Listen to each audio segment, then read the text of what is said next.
Okay, now let's move on to loading another sound. So I want you to be able to load multiple sounds because that'll create a thicker, more interesting overall sound. When you use two sounds that are very close in pitch, that are naturally modulating, they're going to create even more interesting and sort of natural sounding modulation. So let's go to my sound library again, and I'm going to look for something else, perhaps toms. I might go into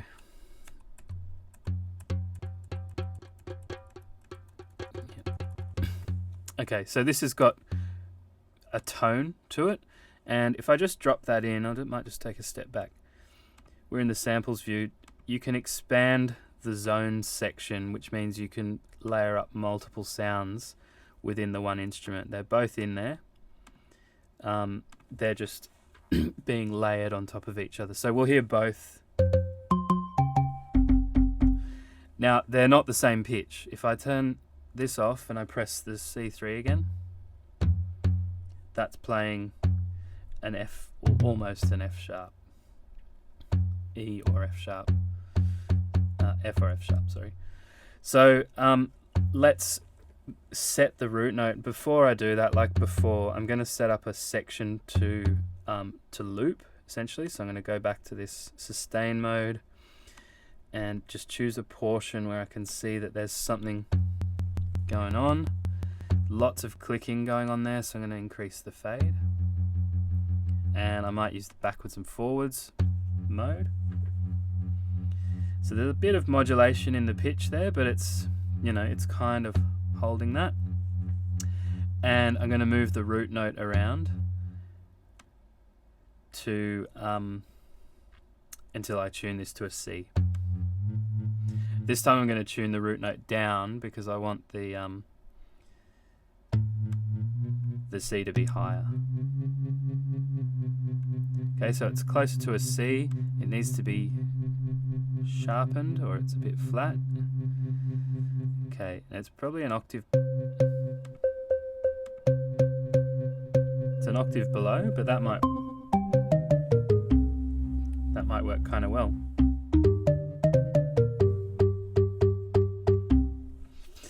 All right, now once again we've tuned both notes. So if I press a C, I get a C, and if I play only this one, I get a C. If I play only this one, I get a C as well.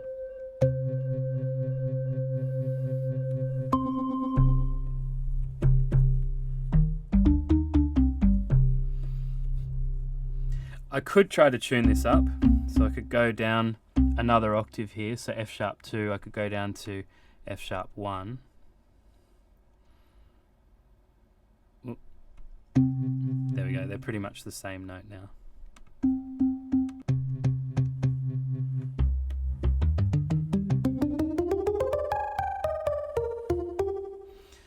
Okay, so whatever works best, there will be fine.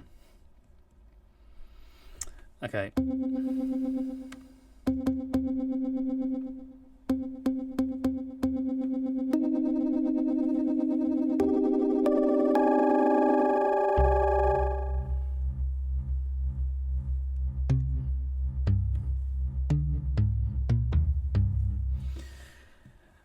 Now you could continue to layer sounds up. I'll put one more layer in. Okay, I'm going to pick the C because that's already tuned. Let's pop that in there. And just to test that it actually is a C.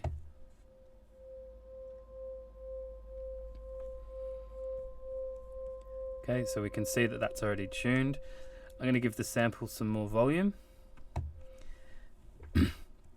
And I'm going to bring the start in because I want this to start a little bit more abruptly. Cool. And I'm also going to turn the backwards and forwards sustain mode on. And I'm going to line that up with a couple of these natural modulations.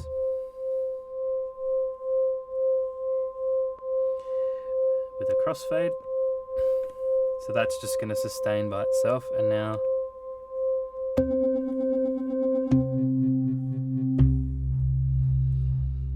bring the level of this one up a bit more.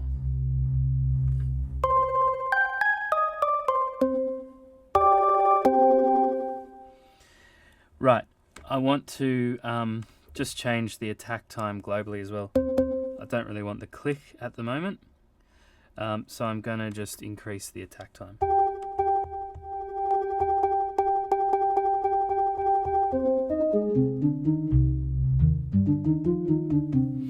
Cool, let's add a bit of reverb to that.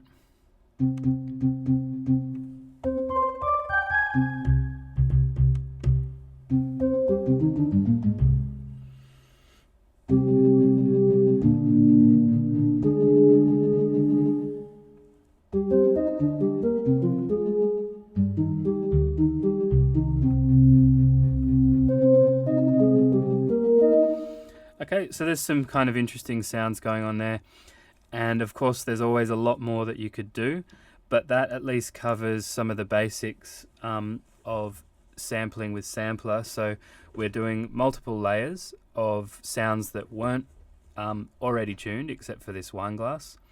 We've tuned them so that they all fit together, and we've used the sustain mode to make it so that they can sustain indefinitely. While we're here, let's have a bit of a look at mapping key ranges. So there's another way to make this work. I'm just going to right click here and make this a bit smaller, and I'm going to get rid of my browser for the time being.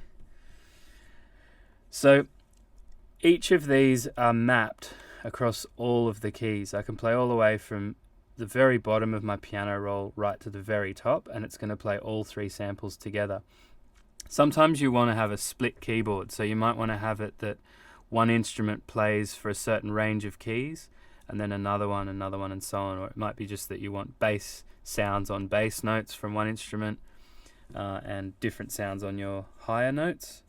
So a quick way to, actually before we do the quick way, let's do the long way. So I might want this sample to play just up to C1, and this sample to play from C1 up to, let's say, C4, around about, and the rest upwards from C4 upwards is this sample. So that means if I play these lower notes, let's go down here. Okay, so down here, we're only hearing this sample. If I bring this back, that's not a very obvious one. Maybe if I bring, there we go, we're getting those two sounds there. If I go up an octave, we're only hearing this sound, and higher again.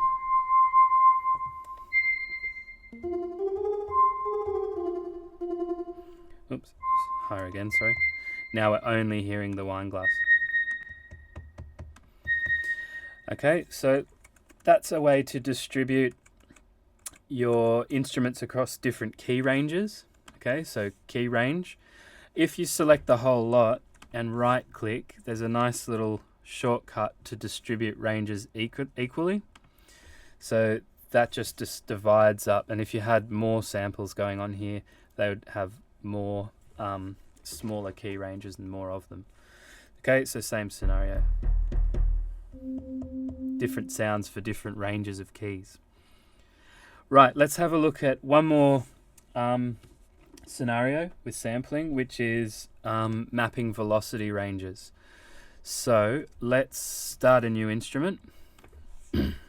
So Shift Command T to create a new MIDI track. I'm going to put a new sampler on there, just a blank default sampler, and what we need is sounds that have been recorded at multiple velocities. So if you imagine playing a piano note, you play it really softly, and you record that. If you put that across all the keys on your in your sampler across your keyboard, and then you play them hard, you're going to get a quietly recorded signal played back really loud, which is going to have a different tone and totally different features from if you actually record a loudly played piano hit. So let's have a look at that scenario now. we've got, might go down to, let's have a look at snare.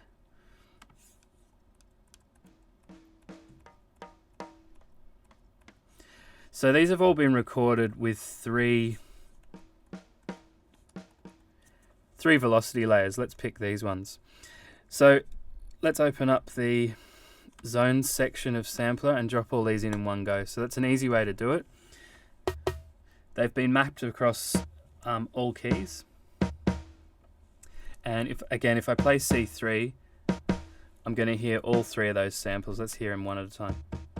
That's soft, medium, and hard. So I don't want for all of them to play together. I want to hear the soft one for a certain range of velocities and the next one up and so on, so that when I hit it hard, I'm only playing back the sample that was recorded hard, and when I hit it softly, I'm only playing the sample that was recorded softly. So key range is okay. We're going to leave that for now. Often with something like a snare, you would map just one drum to one key. We can just do that quickly by bringing the range into only include C3. So if I play any other note, you won't hear anything. But at the moment, we're hearing all of these together. And I'm just going to go in and change the release time so that I can tap my MIDI controller and it'll always play the whole snare drum. Okay, so velocity ranges are here. So we looked at key range, which we've set to just be C3, and this is more for a drum pad sort of scenario, and velocity ranges. So let's look. If I tap my MIDI note softly, you can see this little blue line show up.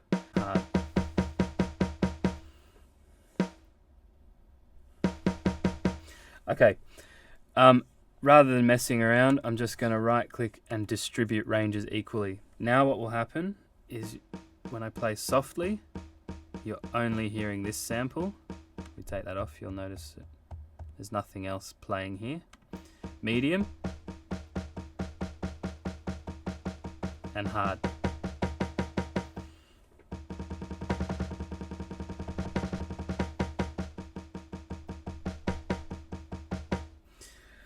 That's velocity mapping. And if you want to make recordings and sampler instruments that sound natural, you're going to have to do velocity mapping. Okay, so that's it for sampling with sampler. We've looked at velocity ranges, key ranges, using the root note and detune to tune sounds that weren't already tuned, and we've had a look at the sustain mode to make sure that we can sustain a note indefinitely.